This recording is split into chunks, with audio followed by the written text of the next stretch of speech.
ভিডিওতে আমি দেখাবো ওএমআর টাইপ কোশ্চেন কিভাবে বানানো যায়, ওএমআর টাইপ উত্তরপত্র কিভাবে বানানো যায়। এরকম আমরা বিভিন্ন সময় দেখি যে উত্তরপত্রে লেখা থাকে যেটা আমার সঠিক উত্তর সেটাতে টিক চিহ্ন দিয়ে থাকি। তো এগুলো আমরা অতি অল্প টাইমে 1 মিনিটে কিভাবে বানাইতে পারি তা আজকের এই ভিডিওতে দেখাবো। তো এইগুলো বানানোর জন্য আমাদের কিবোর্ডে সরাসরি কোনো কমান্ড নেই এবং কোনো প্রকার অপশনও নেই বা কোনো ফাংশনও নেই। তো এগুলো কিছু সাইলেন্ট কি ব্যবহার করতে হবে। সাইলেন্ট কি ব্যবহার করে ওএমআর টাইপ উত্তরপত্র বানাইতে হবে। তো এটা যদি আমরা টেকনিক জানি, সাইলেন্ট কি জানি, অতি অল্প সময় 1 মিনিটে আপনি একটা ওএমআর টাইপ উত্তরপত্র বানাইতে পারেন মাইক্রোসফট ওয়ার্ডের মাধ্যমে। ভিডিওটির মূল অংশ শুরু করার আগে আপনি যদি এই পেজটি ফলো না করে থাকেন তাহলে অবশ্যই ফলো করুন এবং ভিডিওটি শেষ পর্যন্ত দেখতে থাকুন। আর যদি ভিডিওটি ভালো লেগে থাকে তাহলে অবশ্যই কমেন্টসের মাধ্যমে জানিয়ে দিবেন এবং শেয়ার করতে ভুলবেন না।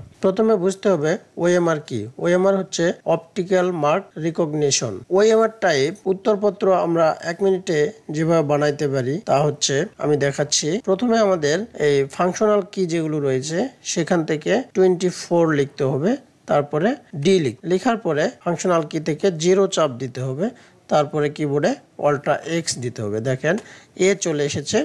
তারপরে আমি বি নিব। বির জন্য আমাদের আবারও 24 লিখতে হবে, ডি লিখতে হবে, 1 লিখতে হবে, লেখার পরে অল্টা এক্স দিতে হবে।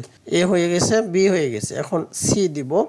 সি লেখার জন্য ফাংশনাল কি থেকে 24 লিখতে হবে, ডি লিখতে হবে, 2 লিখে অল্টা এক্স দিতে হবে, তারপরে লাস্ট ডি। তো আমাদের প্রথমে কি করতে হবে, আগের মতোই 24 লিখতে হবে, ডি লিখতে হবে, 3 লিখে অল্টা এক্স দিতে হবে।